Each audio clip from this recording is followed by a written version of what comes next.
So namaste. First, I want to thanks ABVP to give me chance to speak on effort to defeat the virus. तो पहले मैं अपने बारे में बताना चाहता हूँ. मेरा नाम कैलाश मिस्त्री है. I am a researcher at Advi chemical private limited.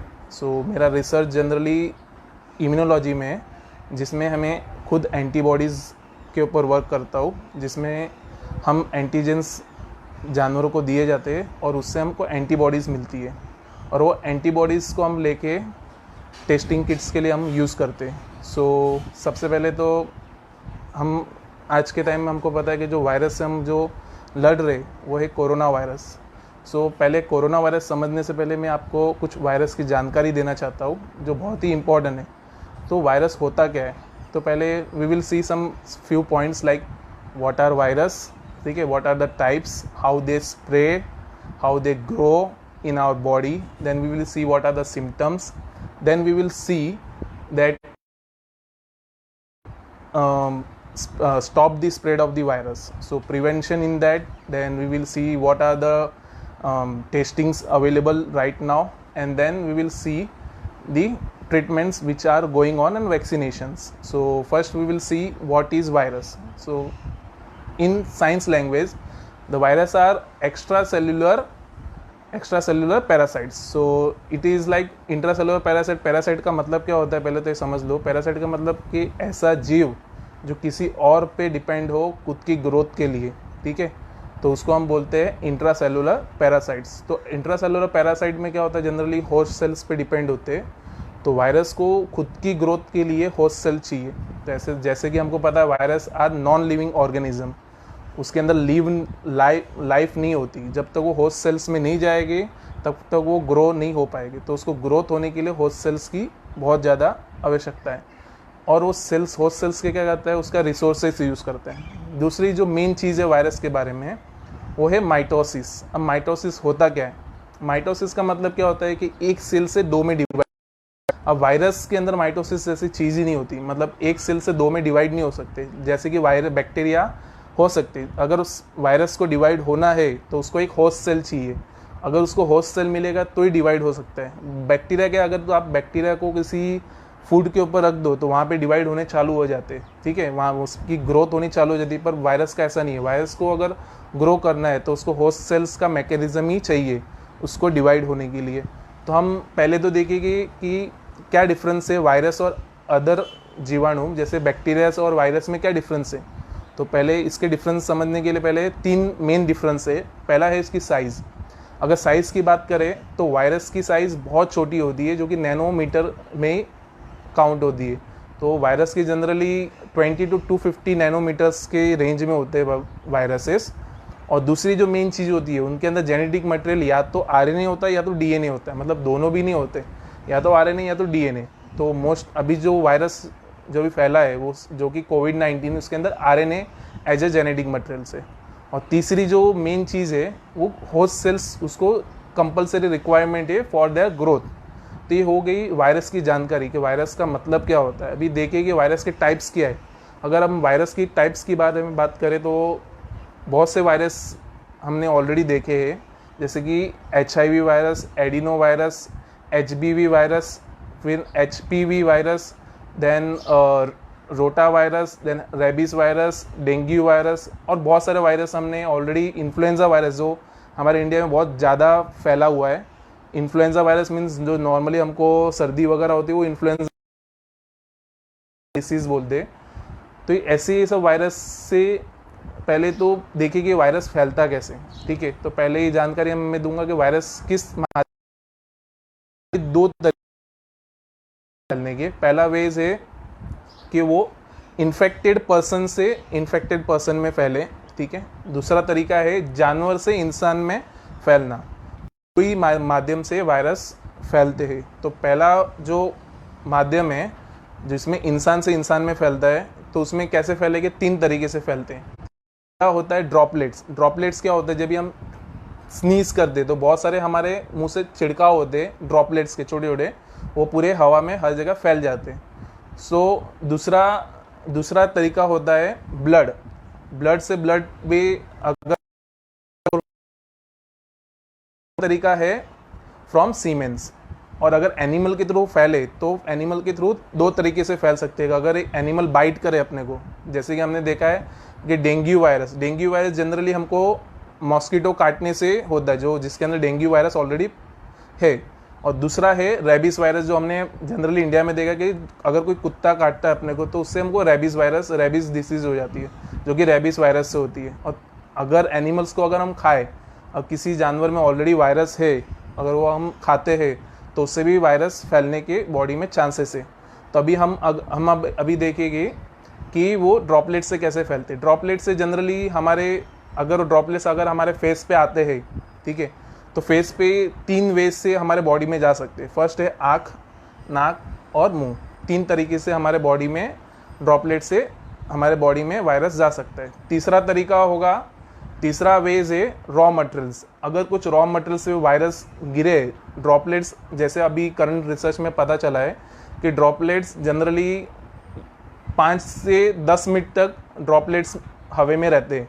तो उससे क्या होगा, अगर हमारा वहाँ से आना जाना हो और वो ड्रॉपलेट्स वहाँ पे ही हो तो उसके थ्रू हमारे बॉडी में चिपक जाएगा। और वो बॉडी से अगर वो पार्ट में अगर हमारे इनलेट में चले गए थ्रू इनहेलेशन और माउथ, तो वो फैल सकते हैं। दूसरा है सरफेस। अगर ड्रॉपलेट्स जैसे हम स्नीज करते तो बहुत से वायरसेस सरफेस पे जाके चिपक जाते। अभी उससे होगा क्या कि वायरस अगर सरफेस पे है तो ये भी देखा गया है कि सरफेस पे वो करीबन 2 से 3 दिन तक जिंदा रह सकते हैं। तो अगर हम वो सरफेस, जो इन्फेक्टेड सरफेस को हम टच करें तो उसके थ्रू भी हमारे बॉडी में जा सकते हैं। तो ये तो हो गए how they are passes from person to person, animals to animal और animals to human beings. So now we will see how they grow. अभी वो ग्रो कैसे होते हैं। अभी हमने देखा कि वायरस हवा में तो है, अभी हवा से हमारे बॉडी में कैसे जाएगा, बॉडी से वो कैसे ग्रो होते और कैसे हमको इन्फेक्ट करते हो, मैं आपको थोड़ा शॉर्ट में एक डायग्राम के थ्रू बताऊंगा। तो हम डायग्राम देखेंगे जिसमें कि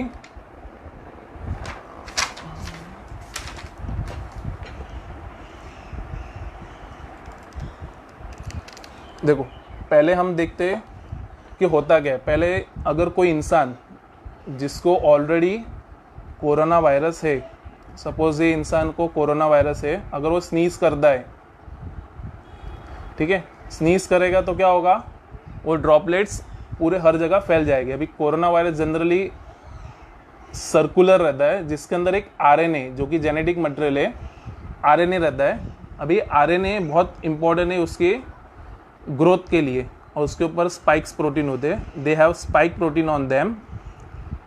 this are the main infected part, मतलब ये स्पाइक प्रोटीन ही उसके इन्फेक्शन का कारण है, ठीक है, कि इसके थ्रू ही हमारे बॉडी में वो एंटर करता है। अभी ये होता क्या है कि हम जब ये इनहेल कर दे, अरे ये लंग्स के थ्रू, लंग्स फेफड़ों के थ्रू हमारे बॉडी में एंटर कर दे। ये हमारा लंग्स है, ठीक है। अभी ये लंग्स में होते क्या है, लंग्स में जनरली ब्रोंकस रहते हैं, और ब्रोंकियस के बाद हमारे जो एंडिंग पार्ट है वहाँ पे बहुत सारे एल्वियोलियस रहते हैं।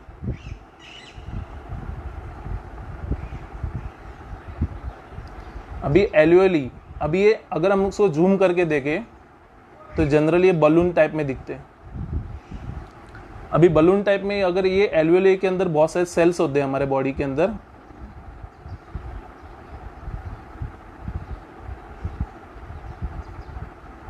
ये सेल्स हमारे ब्लड वेसल से जॉइंट रहते हैं। अभी हमने देखा है कि हम अगर जब सांस लेते तो हमारे बॉडी के अंदर ऑक्सीजन जो यहाँ से जाता है वो ऑक्सीजन इस ब्लड के अंदर चला जाता है कि ब्लड वेसल के थ्रू। अभी जो अगर वायरस इसके अंदर आता है तो ये वायरस क्या करेगा, इस सेल्स को अटैक करेगा। यहाँ पे जो सेल दिख रहा है ये हमारे मेम्ब्रेन्स के रहते हैं, एल्वियोली के मेम्ब्रेन्स पे रहता है। अगर इसको जूम करे तो जूम करेंगे तो कुछ ऐसा दिखेगा। ये इसके ऊपर एक डोर रहता है जिसको हम साइंस के लैंग्वेज में दिस आर ACE2 रिसेप्टर, ठीक है। ये ACE2 रिसेप्टर है ना, इस रिसेप्टर के ऊपर रहता है एक ताला, like we can see a lock and key type. So when the virus attack this virus, this cells a same coding materials which can attach to this cell। अभी ये इसको चिपक गया है, अब इसके वजह से गेट ओपन हो जाएगा क्योंकि इसके पास इसका गेट की चाबी है, ठीक है। इसको हम बोलते हैं एपिटोप्स। इसके एपिटोप्स जब इस रिसेप्टर को बाइंड होते हैं तब इसकी एंट्री अंदर हो जाती है। तो सबसे पहले जो एंटर होता है उसका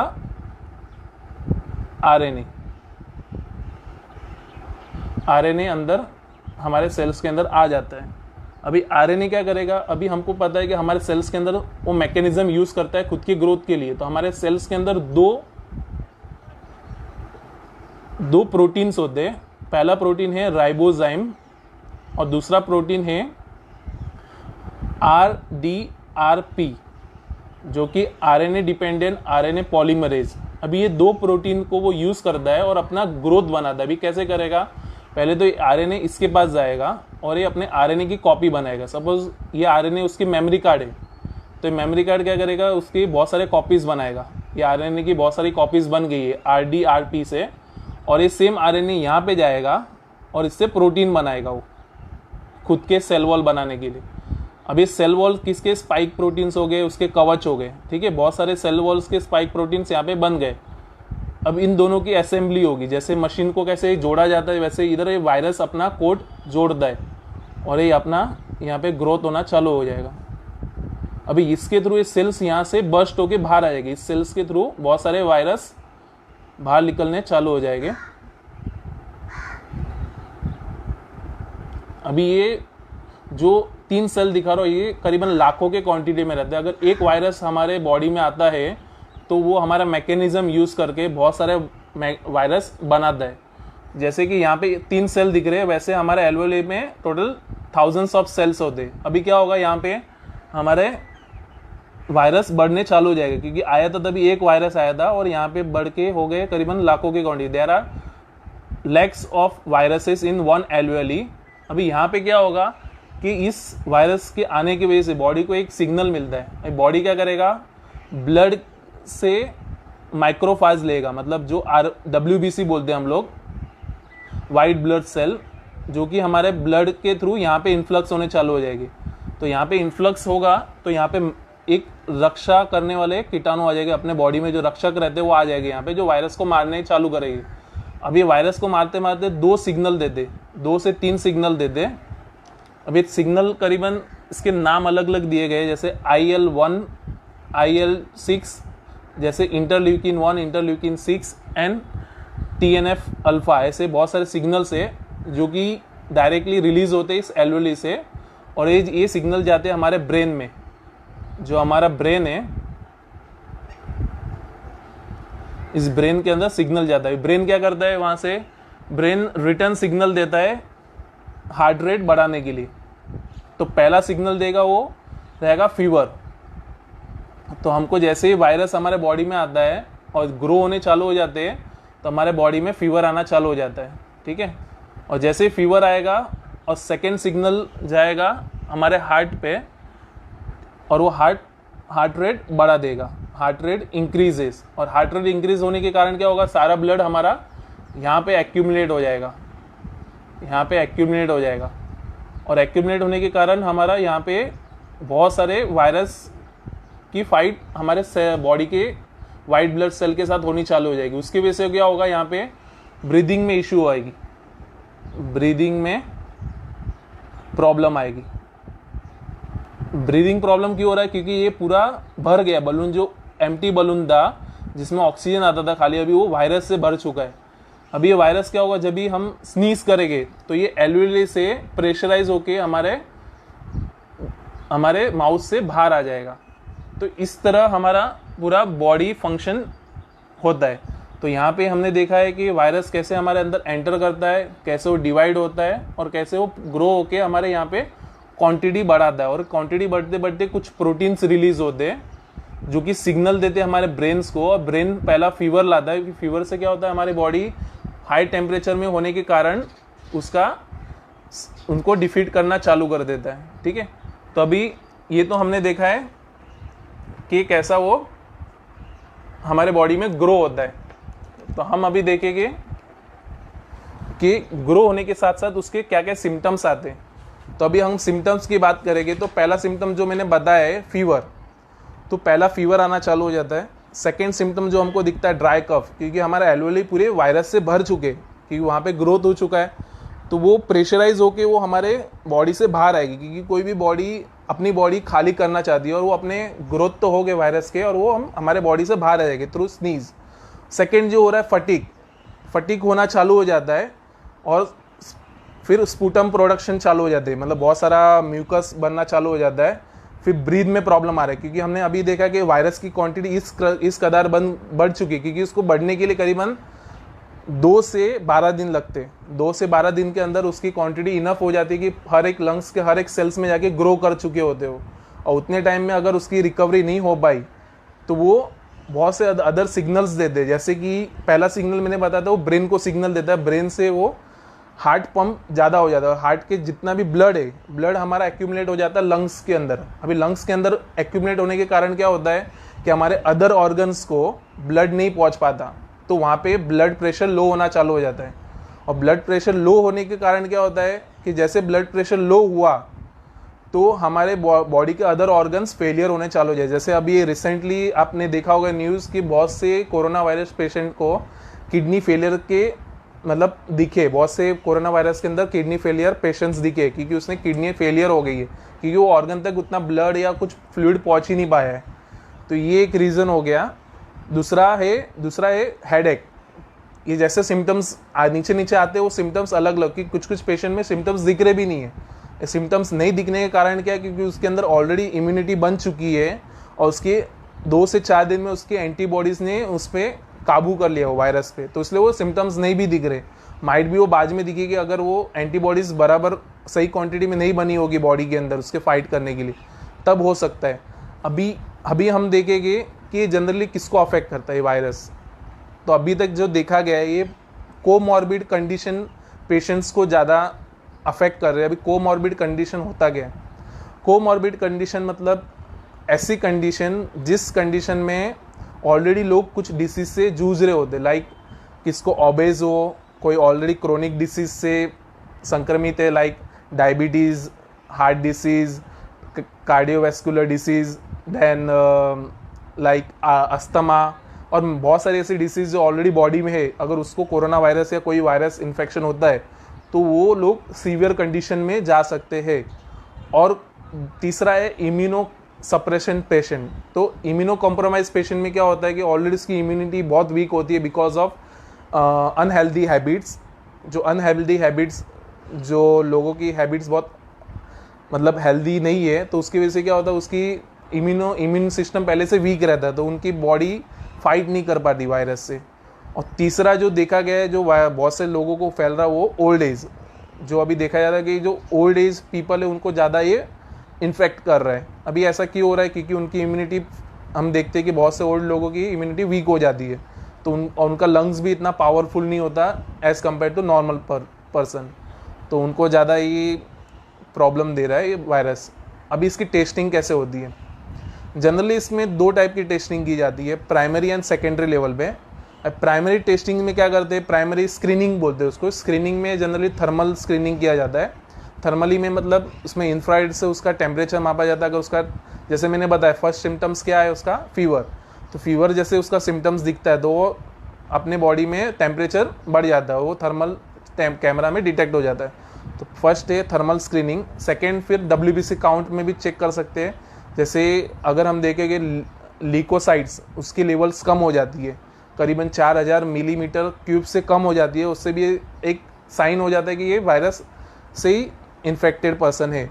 और कुछ और चेंजेस होते हैं बॉडी में, जैसे कि LDH लेवल बढ़ना, फेरेटिन लेवल बढ़ना, देन ESR लेवल बढ़ना, और उसके बाद डी डाइमर बढ़ना। ऐसे बहुत से अलग अलग भी चीज़ें बॉडी में होती है।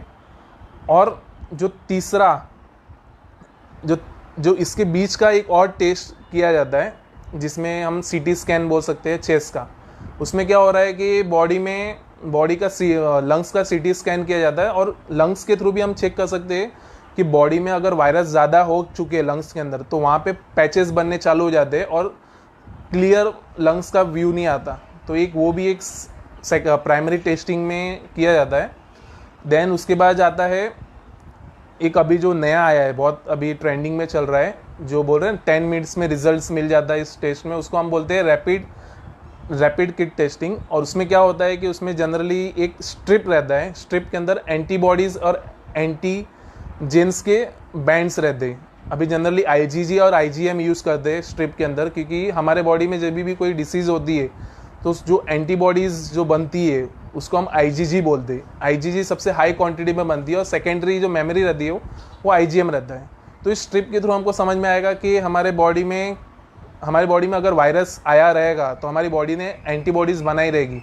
तो एक किट में इजीली डिटेक्ट हो जाती है। अगर जैसे वो लाइन ऑफ स्प्रेड, जैसे हमने प्रेगनेंसी टेस्ट में देखा है, जो एक बैंड आता है, वैसे इसमें बैंड आता है आईजीजी और आईजीएम के अगेंस्ट, और उससे कंफर्म हो जाता है कि पेशेंट्स आर पॉजिटिव दो कोरोना वायरस। सो ये हो गया हमारा प्राइमरी स्क्रीनिंग। और उसके बाद आता है सेकेंडरी स्क्रीनिंग, जो कन्फर्मेटरी टेस्ट बोलते हैं। और इसमें हम देखें कि हमने सुना होगा RT-PCR। अभी RT-PCR होता क्या? RT-PCR is nothing but it is real time polymerase chain reaction. अभी real time polymerase chain reaction करता क्या है? जनरली इसके लिए हमारे सैंपल्स नेजल्स या माउथ से लिए जाते हैं। उस स्वाइप में अगर वायरस रहेगा तो उसको एक सॉल्यूशन में डाल के वायरस के आरएनए को एक्सट्रैक्ट किया जाता है। अब ये आरएनए को क्या करेगी? ये आरएनए को लेके पॉलीमराइज करेगी, मतलब उसकी क्वांटिटी बढ़ाएगी, फ्रीक्वेंसी बढ़ाएगी। अब ये फ्रीक्वेंसी अगर बढ़ गई आरएनए की तो इजीली हम डिटेक्टर सिस्टम से पता कर सकते हैं कि आरएनए कोरोना वायरस का आरएनए। तो ये इजीली डिटेक्ट, मतलब एकदम एक्यूरेट रिजल्ट देता है। इसलिए real time PCR is a confirmatory test for coronavirus. अभी हम अभी देखेंगे कि इसके ट्रीटमेंट क्या क्या अभी अवेलेबल है, ठीक है। तो जैसे कि आपने देखा होगा, there are no treatment available right now.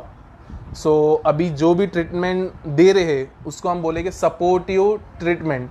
अभी सपोर्टिव ट्रीटमेंट में होता क्या है? जनरली इसमें लोगों को वेंटिलेटर पे रखा जाता है अगर रिक्वायरमेंट है तो, सबको नहीं रखा जाता है, उसको आइसोलेशन में रखा जाता है। आइसोलेशन से होता क्या है कि डिसीज़ और ना स्प्रेड हो। और उसके बाद होता है, आइसोलेशन के बाद होता है इलेक्ट्रोलाइट इम्बैलेंस। अभी इलेक्ट्रोलाइट दिया जाता है बहुत से पेशेंट्स को ताकि उनके बॉडी की इलेक्ट्रोलाइट लेवल मेंटेन रहे, और ये हो गया सपोर्टिव ट्रीटमेंट। उसके बाद आता है ड्रग्स। अभी ड्रग्स में हम देखोगे तो बहुत से ड्रग्स दिए जाते हैं। जैसे हमने अभी थोड़ी देर पहले मैंने बताया था, जब भी हमारे बॉडी में वायरस जाता है तो एक दो प्रोटीन्स रिलीज होते हैं, जो कि IL-6 and IL-1। IL-6 is nothing but interleukin 6 and interleukin 1। अभी ये चीज़ बहुत इंपॉर्टेंट है। इंटरल्यूकिन 6 एंड इंटरल्यूकिन 1 क्या करता है? एक साइटोकाइन स्ट्रोम लाता है। ये ऐसा स्ट्रोम है जो हम बोल सकते हैं कि एक ऐसे मॉलिक्यूल्स हमारे बॉडी से रिलीज होते हैं जो ब्रेन को जाके सिग्नल देते हैं कि अभी ये डिसीज़ बहुत डेंजरस बन चुकी है। और उसकी वजह से अभी जो जितनी मौतें हो रही है ना, वो साइटोकाइन स्ट्रोम से ही हो रही है। अभी साइटोकाइन स्ट्रोम कभी हो, अभी इसके लिए जो ड्रग यूज़ किया जा रहा है वो है टोसिजुमैब, जिससे हम IL-6 की लेवल ब्लॉकेज कर सकते हैं डायरेक्टली। और उसके बाद और भी अलग सपोर्टिव ड्रग्स भी यूज़ किए जा रहे हैं, जैसे एंटीवायरल ड्रग्स। इन्फ्लुएंजा वायरस के जो ड्रग्स ऑलरेडी बन चुके हैं मार्केट में, वो भी यूज़ किए जा रहे हैं, ताकि उससे भी हम ट्रीटमेंट कर रहे, टेस्टिंग कर रहे। It is like trial and error अभी मेथड यूज़ कर रहे हैं कि अभी तक कोई इलाज बना नहीं। और दूसरा है, हम देखेंगे कि HIV ड्रग्स भी यूज़ किए जा रहे हैं बहुत से जगह, ताकि बहुत से जगह रिजल्ट्स भी मिले, पर अभी भी प्रॉमिसिंग नहीं है, अभी भी अंडर टेस्टिंग ही है। फिर जो अभी ट्रेंडिंग में चल रहा है एंटी पैरासाइटिक ड्रग्स, जिसको हम एंटी मलेरिया ड्रग्स भी बोलते हैं, hydroxychloroquine. Generally drugs malaria patients को ही दिए जाते हैं और आर्थराइटिस पेशेंट को दिए जाते हैं। अभी इसके जो लो रिस्क जो वर्जन है उसको हम बोलेंगे क्लोरोक्विन फॉस्फेट, जो कम रिस्की है देन हाइड्रोक्सीक्लोरोक्विन, तो वो दिया जा रहा है। बट अभी भी बहुत से ट्रीटमेंट अभी सक्सेसफुल हो रहे भी है और नहीं भी हो रहे, इसलिए प्रॉपर ड्रग्स अभी तक बना नहीं है मार्केट में। इसलिए इससे बचना है तो उसका एक ही रास्ता है, प्रिवेंशन। तो हम देखिए कि आगे के प्रिवेंशन कैसे करना है। इसके पहले मैं बात करना चाहता हूँ एक छोटी चीज़, जो वैक्सीनेशन हम बोलेंगे। अभी जो वैक्सीन का जो बोल रहे सब लोग मुझे ऐसा क्वेश्चन कर दे कि इसकी वैक्सीन इतनी जल्दी क्यों नहीं बन रही है। जनरली मैं बताना चाहता हूँ कि अभी भी ऐसी बहुत सी वायरस की डिसीज़ है जिसकी अब 40 साल हो गए पर अभी तक वैक्सीन बनी नहीं है।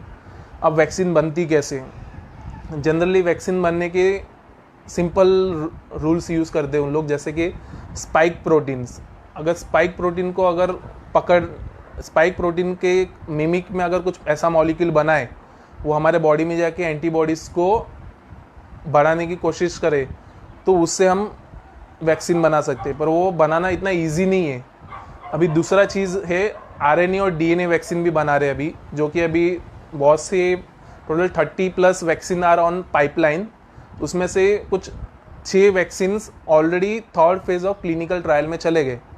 अभी क्लिनिकल ट्रायल होता क्या है, जनरली मैं बताना चाहता हूँ। क्लिनिकल ट्रायल्स अभी वैक्सीन बनने के स्टेजेस रहते हैं। जैसे फर्स्ट वैक्सीन हम देखेंगे तो जानवरों पे टेस्ट किया जाता है, मीन्स पहले माइस पे चेक किया जाता है, माइस पे इफेक्ट देखा जाता है, माइस के हर एक ऑर्गन को ओपन करके चेक किया जाता है कि वो ऑर्गन पे कितना इफेक्ट कर रहा है वैक्सीन। ठीक है, वैक्सीन बनाना मतलब खाली वैक्सीन देने से हम ठीक नहीं हो सकते, पर उसके अंदर उसके सब साइड इफ़ेक्ट्स भी चेक किए जाते हैं। तो पहले एनिमल्स पे किया जाता है, फिर उसके बाद बड़े एनिमल्स पे, लाइक पहले माइस, रैबिट, देन गोट, हॉर्स, ऐसे करके सब एनिमल्स पे चेक करने के बाद आता है क्लिनिकल ट्रायल 1।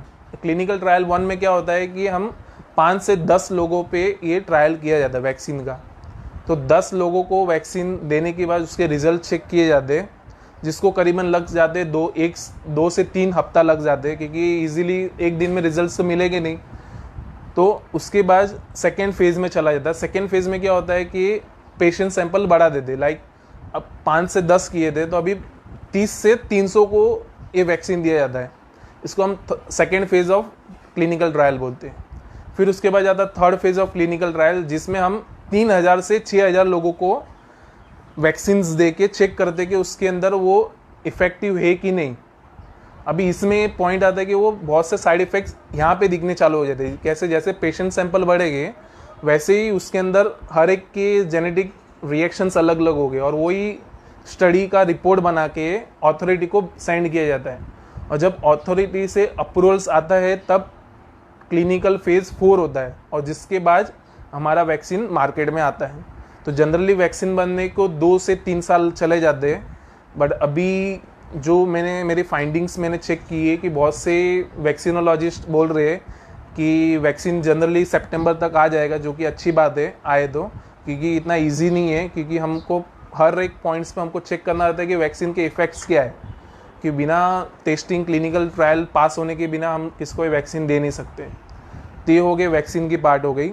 अभी दूसरी आती हर्ड्स इम्यूनिटी। अभी ये वर्ड बहुत बार सुना होगा, हर्ड्स इम्यूनिटी।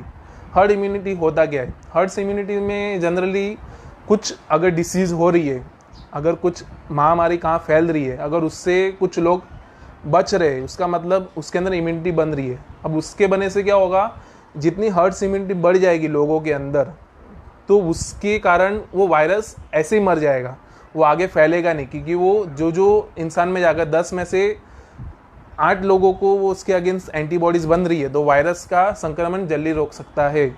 तो अभी जैसे कि हमने देखा था कोरोना वायरस, ऑलरेडी बहुत से टाइप्स के कोरोना वायरस अवेलेबल है इन द वर्ल्ड। तो उसमें से ऑलरेडी हमने 2 तो वायरस देखे पास्ट में। 2003 में SARS-CoV आया था, और जो अभी का जो वायरस है SARS-CoV-2 है, जो कि नोवल कोरोना वायरस है। और जो 2012 में आया था वो है मर्स जो आया था वो भी एक कोरोना वायरस फैमिली से ही है, जो कि जू बायोटिक से ही आते, जो कि एनिमल्स से ह्यूमन बींग्स में आते। तो ये जो वायरस है, ऑलरेडी 2 वायरस की तो एंटीबॉडीज़ बहुत से लोगों में बन चुकी है। अभी ये जो नया वायरस आया है उसके अंदर हम देखेंगे कि बहुत सी अच्छी गुड न्यूज़ भी आ रही है कि बहुत से लोग रिकवर्ड हो रहे हैं। उसकी वजह से हर्ड्स इम्यूनिटी बनने की बहुत से चांसेस है। अभी दूसरी चीज़ होगी, यहाँ पे हमने देखा कि कैसे वैक्सीन की बात, हम प्रिवेंशन की बात करें। अभी प्रिवेंशन में सबसे इम्पोर्टेंट अभी ये टाइम है सबसे ज़्यादा हमको प्रिवेंटिव मेजर्स लेने के लिए। जो हम देख रहे हैं सारे गवर्नमेंट्स बहुत एक्टिवली पार्टिसिपेट कर रहे हैं प्रिवेंशन के लिए। अभी लोग अभी भी समझ रहे नहीं है कि डिसीज़ बहुत छोटी समझ रहे, पर डिसीज़ बहुत बड़ी हो सकती है अगर आपकी लापरवाही हो। तो अभी होता क्या है इसमें, प्रिवेंशन में हम लोग क्या करेंगे, फर्स्ट हम लोग देखते हैं फेस मास्क। जो लोग फेस मास्क पहन रहे हैं, तो हम ये देख सकते हैं कि फेस मास्क खाली आपको नाक और मुंह से बचा सकता है इनलेट, और अभी भी आपके आँख ओपन है, उसके थ्रू वायरस अंदर जा सकता है। तो मैं सबको ये भी सजेस्ट करूंगा, मैंने एक वीडियो भी बनाया है मेरे पेज पे भी, आप जाके चेक कर सकते हो, जिसमें मैंने फेस शील्ड बना के बताया कि 2 रुपये में आप फेस शील्ड कैसे बना सकते हो। अगर आप रेड जोन में हो तो मैं आपको सजेस्ट करूंगा कि कंपलसरी फेस शील्ड पहनो अगर आपको कंप्लीट प्रोटेक्शन चाहिए फेस का।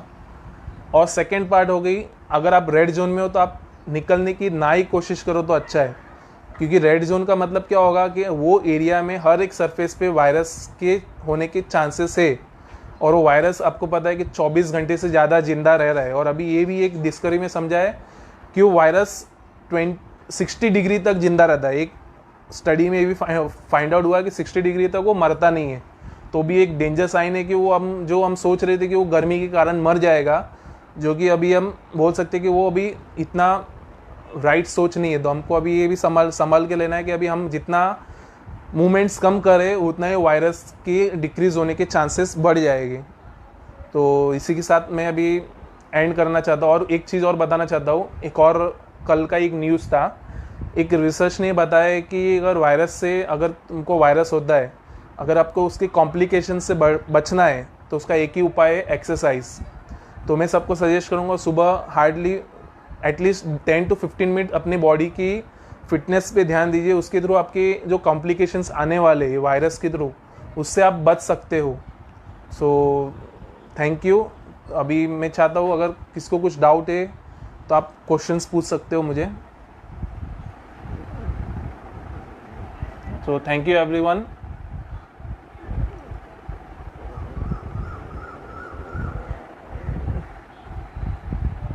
एक राहुल रजोरिया जो क्वेश्चन पूछ रहा है, सर अगर कोविड-19 40 आवर्स तक रहता है तो करेंसी नोट पे कितने समय तक रहेगा और स्प्रेड होने के चांस है क्या? हाँ, इसका सवाल है कि चांसेस है करेंसी नोट या कोई भी पेपर मटेरियल्स पे वो करीबन 24 घंटे से 18 घंटे तक जिंदा रहता है। तो आपको ये भी ध्यान रखना है कि जितना भी करेंसी नोट आप कम यूज़ करने की कोशिश करो उतना करो, और रेड जोन में हो तो आप बहुत ही कम यूज़ करो, क्योंकि करेंसी नोट या कोई भी सरफेस पे होने के चांसेस है। इवन आप कोई फूड भी लाते हो बाहर मार्केट से तो पहले वॉश करके लो, सबसे इम्पोर्टेंट है। ठीक है,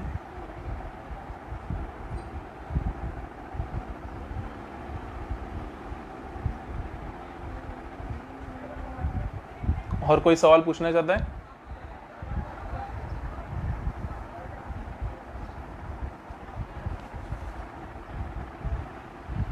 thank you Prabodh Jaywant.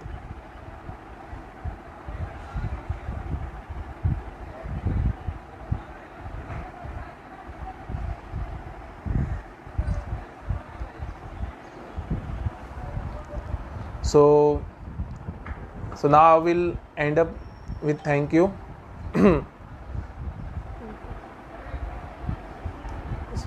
So bye bye. Jai Hind, Jai Maharashtra. Stay home, stay safe.